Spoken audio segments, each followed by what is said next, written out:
এখন তো এন্টারটেনমেন্টেরও এতগুলো ভাগ হয়ে গেছে। তার মধ্যে একটা ছবিকে দেখানো, লোককে হলে টানা, সেটাকে লোককে ভালো লাগানো, থিয়েটারে আমি বলছি। আবার আরেকদিকে আমি উল্টো বলি যে দেখো, আমাদের সময় শুধু সিনেমা হলের টিকিটটাই ছিল রেভিনিউ। এই প্রফেশনালিজমটাই কি আপনার জন্য মূল মন্ত্র হয়ে গেল এই সাকসেসের পিছনে?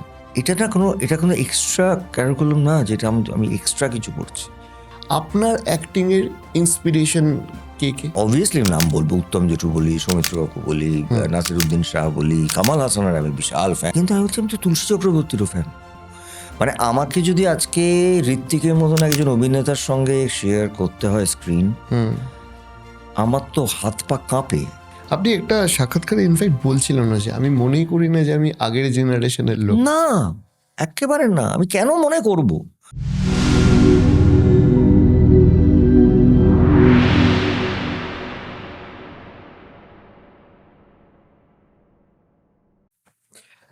এই যে ধরুন সময়ের একটা প্রবাহমানতা, দীর্ঘদিন ধরে আপনি ইন্ডাস্ট্রির মধ্যে রয়েছেন, আপনি কি কি পরিবর্তন লক্ষ্য করলেন ইন্ডাস্ট্রিতে, বাংলা ইন্ডাস্ট্রিতে? হ্যাঁ, পরিবর্তন তো অনেকটাই হয়েছে, অনেক কিছুই হয়েছে। দেখো, একটা হচ্ছে সময় পাল্টে গেছে, কমিউনিকেশন পাল্টে গেছে, সিনেমার ল্যাঙ্গুয়েজ পাল্টে গেছে। মানে আমরা তো সেই ব্ল্যাক অ্যান্ড হোয়াইট সময় থেকে কাজ শুরু করেছি। তবে আমার একটা জিনিস বারবার মনে হচ্ছে, দেখো সিনেমার ক্ষেত্রে না, সিনেমা না সবসময়, বহু বছর ধরে আমি দেখছি, মানে আমরাও সেটা we have been part of it, যে বহু বছর ধরে না সিনেমা না সবসময় একটা চ্যালেঞ্জের মুখে পড়ে। মানে অ্যাটলিস্ট আমার ক্যারিয়ারে যদি আমি ভাবি যে শুরু করেছি, দেখো যখন শুরু করেছি তখন দূরদর্শন ছিল না, জাস্ট দূরদর্শন চলে এলো। তারপরে আস্তে আস্তে স্যাটেলাইট চ্যানেল চলে এলো, তারপরে কেবল অপারেশন চলে এলো, বাড়িতে প্রত্যেক শনি রোববার সবার বাড়িতে হিট হিট ছবি দেখাচ্ছে। তারপর আস্তে আস্তে হোম থিয়েটার চলে এলো, তারপরে ওটিটি চলে এলো, আর এখন তো এতগুলো স্ক্রিন, এখন তো মোবাইলও একটা এন্টারটেনমেন্ট স্ক্রিন। সো তার মধ্যে আজকের চ্যালেঞ্জটা ফর ফিল্ম মেকার্স আর মোর, কারণ সিনেমা হলে টিকিট রেটস বেড়ে গেল। তো এখন মানুষকে থিয়েটারে বা সিনেমা হলে ঢোকানোটা না অনেক শক্ত কাজ, বেশি শক্ত কাজ। মানে we all have to be, কারণ হয়তো আপনি যখন শুরু করছেন তখন তার কাছে ওই এন্টারটেনমেন্ট ছিল না, অপশন কিছু ছিল না। অপশন ছিল সিনেমা বা থিয়েটার। এক্স্যাক্টলি। মানুষ কলকাতাতে ঢুকতেন যে তারা নয় থিয়েটার দেখবে, স্টার থিয়েটার, রংমহল, এটা, আর না হলে হলে এসে ছবি দেখবে আর কলকাতা ঘুরবে। এখন তো এন্টারটেনমেন্টেরও এতগুলো ভাগ হয়ে গেছে। তার মধ্যে একটা ছবিকে দেখানো, লোককে হলে টানা, সেটাকে লোককে ভালো লাগানো, থিয়েটারে আমি বলছি। আবার আরেকদিকে আমি উল্টো বলি যে দেখো, আমাদের সময় শুধু সিনেমা হলের টিকিটটাই ছিল রেভিনিউ।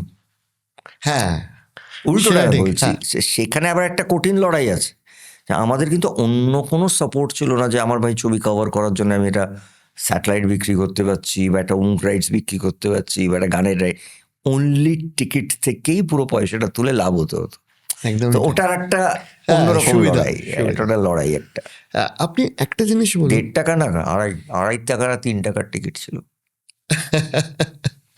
এই এই এই এই যাত্রা থেকেই আমি আপনাকে জিজ্ঞেস করবো যে ধরুন 2.5 টাকা টিকিট ছিল, সেখান থেকে আজকের ডেটে বড় বড় মাল্টিপ্লেক্স বা বড় বড় শপিং মলে এখন প্রচুর সিনেমা হল হয়ে গেছে।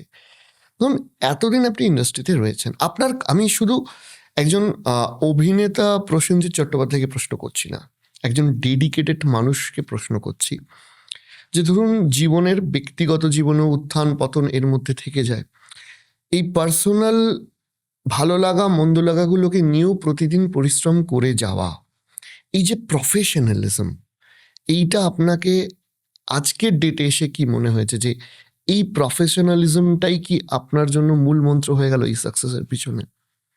এবং যারা শুরু করছে তাদের জন্য এটা কতটা দরকার? দেখো, সেটা কতটা তাদের জন্য দরকার এটা তো ঠিক আমি বলতে পারবো না, সত্যি কথা বলছি। তবে আমার কোথাও মনে হয়, আমি আজকেও সকালে বলেছি যে শুধু আমি নয়, আমার মতো আরো অনেকেই আছেন, প্রফেশনালিজমটা নয় বা কেন? মানে ধরো, আমি যখন 20 বছর বা 25 বছর বয়সে অভিনয় করেছি, কেউ দাঁড়িয়ে বলতে পারবে না এত বড় একটা ইন্ডাস্ট্রিতে যে প্রসেনজিৎ চট্টোপাধ্যায়কে আমরা যেটা দরকার সেটা পাইনি। মানে টাইমে আসা বলি, এটাকে তো প্রফেশনালিজম বলে।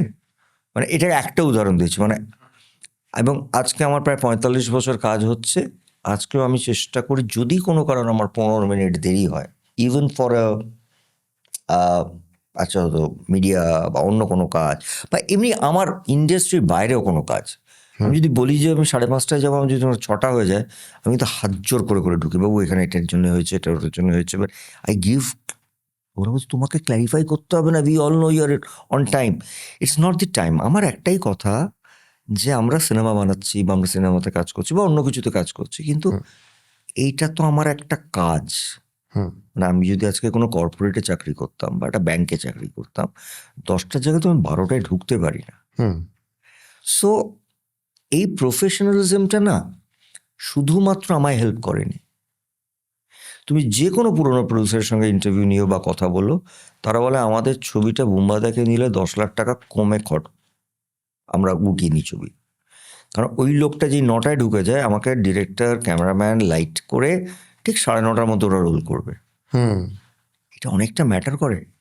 কারণ কিন্তু ওরা লাইট করে বসে যাবে যে অবভিয়াসলি, আচ্ছা মেন অ্যাক্টরটা এসছে, সেটা যেই হতে পারে, হুম এরা এসছে আর্টিস্ট, আচ্ছা ঠিক আছে, এইটাতে না তুমি দেখবে 10 দিনের কাজটা আরামসে 8 দিনে উঠে গেছে। এরকম আমার থ্রু আউট লাইফ হয়েছে। আউটডোরে গেছি হয়তো 12 দিন ভেবে, 10 দিনের প্যাক আপ।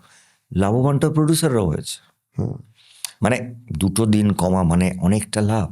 হুম সো এই প্রফেশনালিজমটা অবশ্যই, মানে আমি দেখেছি সৌমিত্র বাবুর সাথে আমি এত কাজ করেছি, মিস্টার বচ্চনের সঙ্গে আমি কাজ করে নিই, আমি ওনার সঙ্গে, এটা কোনো এক্সট্রা ক্যারিকুলাম না যেটা আমি এক্সট্রা কিছু করছি।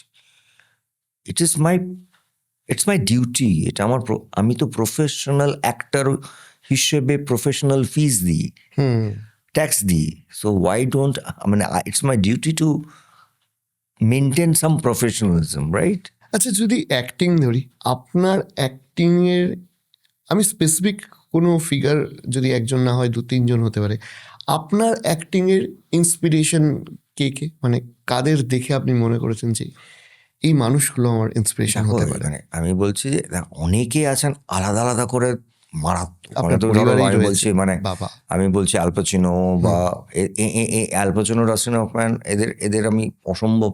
কিন্তু আমি যদি আমি সবাই, ইনফ্যাক্ট আমার ছেলেকে এখন বলি যে তুমি না ভারতবর্ষের ক্লাসিক দেখো, হুম অবভিয়াসলি ওয়ার্ল্ড সিনেমা দেখবে, হুম বাট ভারতবর্ষের এক একটা জায়গায় এক একটা ক্লাসিক একটা মানুষ সৃষ্টি করেছে না, ওটা দেখলে একটা জীবন অসম্ভব ভালোভাবে তুমি কাটিয়ে দিতে পারো। মানে আমরা অবভিয়াসলি নাম বলবো, উত্তম জেঠু বলি, সৌমিত্র কাকু বলি, নাসিরুদ্দিন শাহ বলি, কামাল হাসানের আমি বিশাল ফ্যান, সঞ্জীব কুমার ছিলেন আমি একটা বিশাল ফ্যান। মানে আমার একবার মনে আছে, আমাদের বাড়িতে এসেছে, তখন আমি ছোট, আমি ওনার যা সব ছবির নাম বলেছিলাম ওগুলো আমি তো ভুলে গেছি এই সমস্ত ছবি। আমি ওনার বিশাল ফ্যান ছিলাম। কামাল স্যারের ভিএইচএস এমন কোনো ছবি নেই আমার কাছে নেই বা ছিল না। মানে আমার মন খারাপ হলেই আমি শঙ্করভরণম দেখতাম, বা তো এরম বহু আছে। কিন্তু আমি বলছি আমি তো তুলসী চক্রবর্তীরও ফ্যান। রাইট। আমার মনে হয় ভারতবর্ষে একটা রবি ঘোষ খুব কম কোনো মাপের একটা অভিনেতা জন্মাবে। আর আমি আরেকটা কথা বলি তোমাকে, যেটা আমি খুব অন্তর থেকে বলি, মানে আমি এখন বলি এটাকে মজা করে, ঈর্ষা করি। আমার পরের প্রজন্ম, সেটা এখানে হতে পারে, বম্বেতে হতে পারে, তারা যে পারফরমেন্স দিচ্ছে আজকাল, মানে তাদেরকে দেখে আমার ঈর্ষা হয়। পুরো অভিনয়ের লেভেলটাকে ওরা পাল্টে দিয়েছে। হ্যাঁ, সো তোমায় যদি আজকে কাজ করতে হয়, তাদের থেকেও তোমায় শিখতে হবে। আপনি একটা সাক্ষাৎকারে ইনফ্যাক্ট বলছিলেন না যে আমি মনেই করি না যে আমি আগের জেনারেশনের লোক। না, একেবারে না। আমি কেন মনে করব? মানে আমাকে যদি আজকে ঋত্বিকের মতন একজন অভিনেতার সঙ্গে শেয়ার করতে হয় স্ক্রিন, আমার তো হাত পা কাঁপে। কারণ ওটা মারাত্মক লেভেলের একটা অ্যাক্টর। ইন্টারেস্টিং, আপনার হাত পা কাঁপে? হ্যাঁ, হ্যাঁ।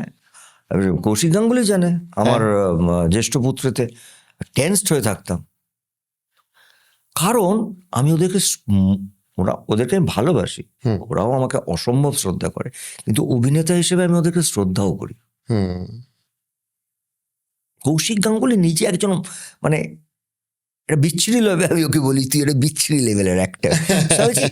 এই যে আমি বলছি, আমি কেন এত কথা বলছি, অভিনয় ফরম্যাটটা ভেঙে গেছে এবং ওই ফরম্যাটটাকে মানে আমি তোমায় একটা কথা বলছি, তুমি তো নিশ্চয়ই দেখেছো সৌমিত্র চট্টোপাধ্যায়ের জীবনের শুরুর অভিনয় ভাবো আর শেষের দিকের অভিনয় ভাবো, অনেক তফাৎ।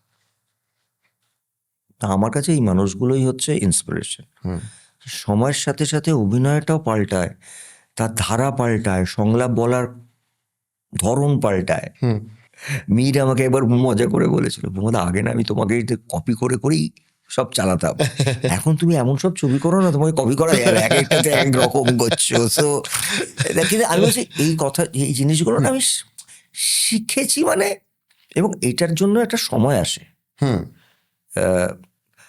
মানে এরকম নয় যে যারা, বিশেষ করে আমি বলছি মেইন স্ট্রিম হিরো যারা, হুম। তাদেরকে একটা প্যাটার্ন ধরতেই হয়, কারণ ওটা দর্শকের চাহিদা। হুম এবং সেই প্যাটার্ন ধরে যারা 12 বছর 14 বছর 15 বছর কাজ করছে, সেটারও একটা বাহবা দিতে হবে। হুম তুমি তো স্বাভাবিক। রাতারাতি শাম্মী কাপুর দেবানন্দ হতে পারবে না, না। মানে ওটাও কিন্তু কঠিন কাজ। হুম কিন্তু জীবনে একটা সময় আসে, মানে আমি বেছে নিয়েছিলাম যে একটা সময় এটা অবধি হয়েছে, এবারে let me explore something else. তো আমার 90% ডেডিকেশন গো, খাটনি। আমি কখনো বলি না যে আমি একজন বিশাল মানের অভিনেতা, কিন্তু আমি এটা বলি যে আমি একটা ভালো অভিনয় করার জন্য I can go any extent.